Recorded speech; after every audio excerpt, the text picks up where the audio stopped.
Hi folks, Howard here for VP Prepping and Survival, and today we're going to take a look at a New York SAFE Act compliant AR-15. What features are you allowed to have and which ones are you not? Stay tuned.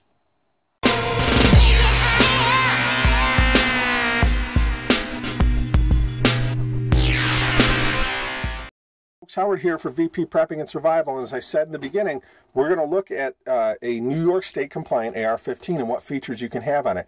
Now, if you choose, as I did, the non-detachable magazine, see here, the magazine release has been changed, and this has been put in, and they have even here in New York State, you can't even have that bullet button that they have in California.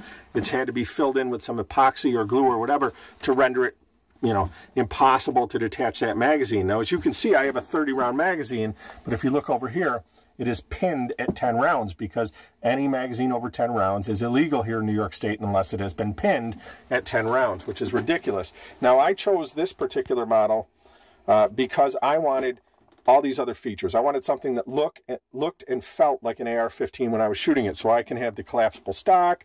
I've got the sight on there, the pistol grip, the flash hider, all these other bells and whistles that you would expect on an AR-15 in exchange for having to give up the detachable magazine. Now, if you have the detachable magazine, then you must have a featureless rifle because your one feature is that detachable magazine.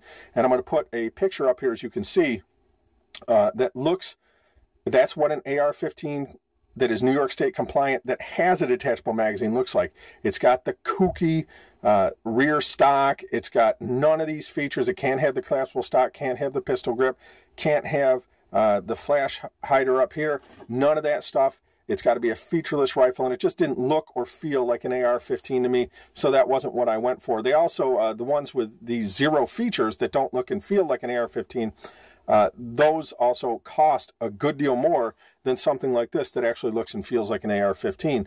So hopefully at some point this the SAFE Act will be repealed. I don't have a lot of hope right now. That suit has been dropped, but if at some point it does, this is easily changed back into a fully functioning AR-15.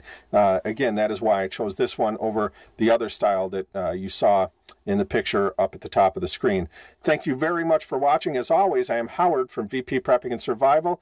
Remember, you can find me on Facebook, Twitter, Pinterest, Instagram, Tumblr, and of course right here on YouTube if you want to check out my channel.